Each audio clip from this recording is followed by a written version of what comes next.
Nous pensions tout savoir des œuvres du sculpteur meusien Ligier Richier. Mais en février 2016, une famille d'origine meusienne prend contact avec la responsable scientifique du musée d'art sacré de Saint-Mihiel. Elle lui fait part de sa volonté de léguer à la ville une statue en pierre d'époque Renaissance représentant Sainte Élisabeth. Dans le cercle familial, on dit volontiers que l'œuvre pourrait être de Ligier Richier.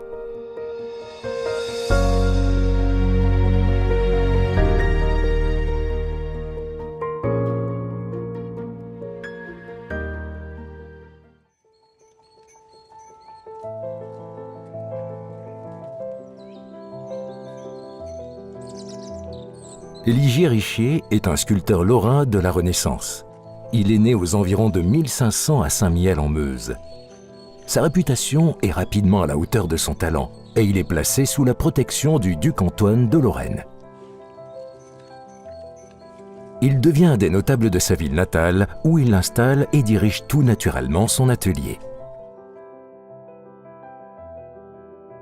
Ses œuvres se caractérisent toutes par un souci de la mise en scène, mais surtout par un grand souci du détail. Saisissante de réalisme, aussi bien dans les chairs ou les tissus, l'artiste donne presque vie à chacune de ses sculptures. L'une de ses œuvres les plus remarquables reste sans doute le sépulcre installé dans la collégiale Saint-Étienne à Saint-Mihiel. Un ensemble sculptural qu'il finit juste avant de quitter la France, qui persécute à l'époque les protestants. Ligier Richier fuit alors avec sa famille vers Genève, où il mourra en 1567.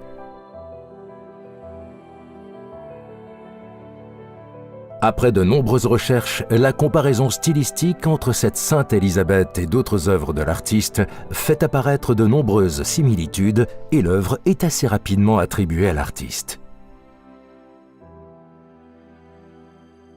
Le 26 juillet 2016, la statue est transportée à Paris dans les locaux du C2RMF pour pouvoir être analysée et restaurée dans les meilleures conditions. Nous sommes actuellement au Centre de recherche et de restauration des musées de France, qui est une structure à compétence nationale du ministère de la Culture et de la Communication.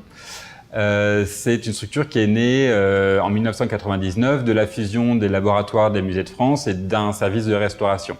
Donc on s'appuie vraiment sur ces deux aspects, un laboratoire de recherche qui mène des projets de recherche souvent appliqués à la restauration et des ateliers de restauration d'œuvres d'art. Alors l'histoire de la Sainte Élisabeth et son arrivée ici au C2RMF est assez simple. Comme chaque projet de restauration, le projet de restauration de la Sainte Élisabeth attribué à Ligier Richier a été présenté en commission scientifique régionale dans laquelle un membre du C2RMF siégeait.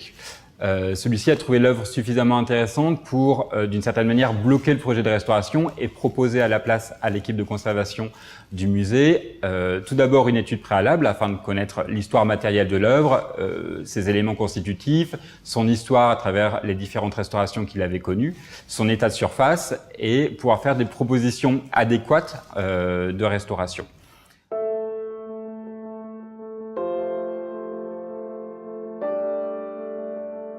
Et cette Sainte Élisabeth va être passée au crible par l'équipe chargée de sa restauration.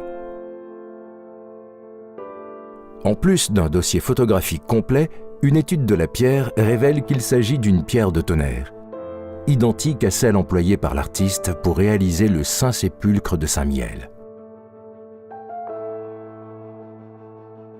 Les images UV, quant à elles, nous montrent des traces de bouche-port, fréquemment utilisées pour préparer les sculptures à une mise en polychromie. Pour finir, une série de radiographies est également réalisée. Ces radiographies nous ont donc permis d'identifier les différents éléments rapportés lors des précédentes restaurations, donc notamment les goujons métalliques qui permettaient de tenir les extrémités des manches ainsi que les mains, et notamment dans la partie supérieure, donc au niveau de la tête, le grand goujon métallique qui maintient la partie supérieure de la tête sur le corps, ainsi que les deux goujons métalliques horizontaux qui permettent au bonnet qui a été rapporté d'être maintenu sur la tête. À l'issue de cette étude, des choix étaient à faire. C'est la raison pour laquelle un comité scientifique a été réuni, notamment sur le devenir des pièces de restauration, savoir si on les conservait, si on remettait la main qui a été déposée, ou bien si on les enlevait. Finalement, le conseil scientifique a considéré que les bras refaits au 19e étaient contradictoires en gros avec l'iconographie de la sculpture et après concertation et discussion a décidé que soit procédé à leur enlèvement, ce qui était faisable techniquement. Donc à partir de là, le travail à proprement parler a pu commencer. On a commencé par un nettoyage de la surface dont on avait fait valider le niveau au préalable, qui a consisté à projeter de manière très très fine un abrasif très fin avec une pression extrêmement basse pour éliminer les dépôts de surface et obtenir un résultat homogène sur l'ensemble de la sculpture. Ensuite, les pièces de restauration ont été démontées. Il se trouve qu'elles étaient scellées au plâtre, ce qui donc présente moins de difficultés qu'avec d'autres scellements. Donc par purge mécanique des mortiers et des scellements, de manière à démonter les pièces de restauration et notamment cet élément refait au 19e de l'avant-bras qui se situe ici.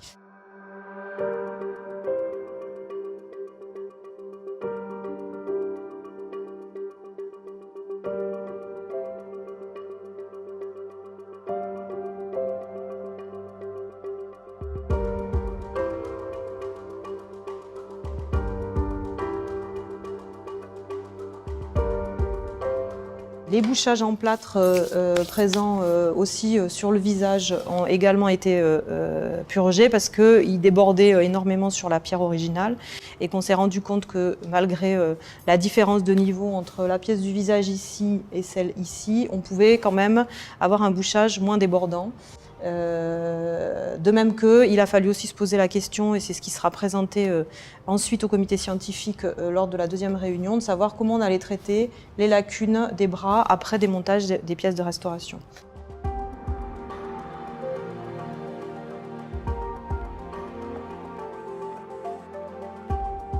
C'est beaucoup de responsabilité pour le comité scientifique de prendre les bonnes décisions. Ne pas hésiter à revenir sur d'anciennes restaurations peu fidèles à l'œuvre originelle. Lors du dernier comité scientifique, Antoine Reyre, le fils de Dominique Reyre, le légataire de la statue, était également présent pour évoquer l'histoire et l'attachement de sa famille à cette Sainte Élisabeth.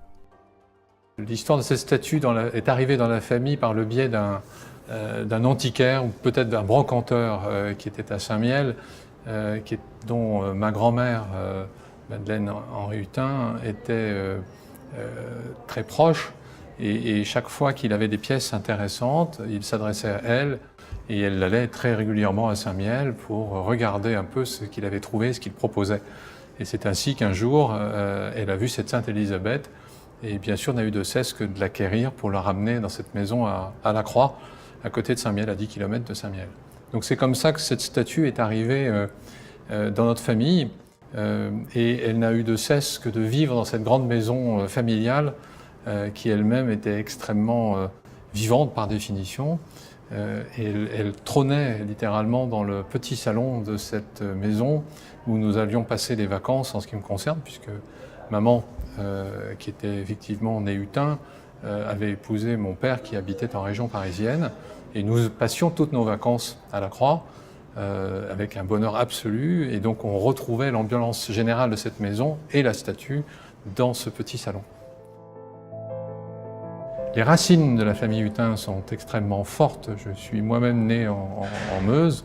Et le fait de savoir aujourd'hui que cette Sainte Élisabeth retrouve ses racines, retrouve son lieu précisément à Saint-Mihiel, patrie de Ligérichier, est pour nous un plaisir immense. Et le fait que nous l'ayons légué au musée de Saint-Mihiel participe complètement de l'histoire lorraine de notre famille, puisque enfin cette statue retrouve ses racines.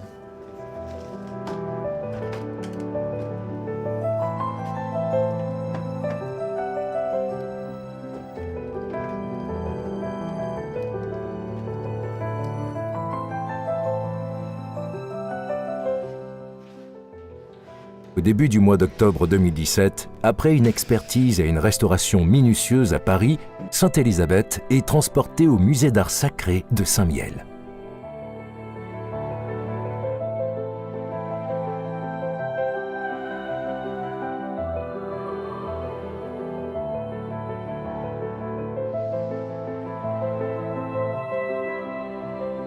Elle retrouve tout naturellement à Saint-Mihiel, la terre où il y a plus de 400 ans, elle a été façonnée des mains de l'un des plus talentueux sculpteurs de la Renaissance, Ligier Richier.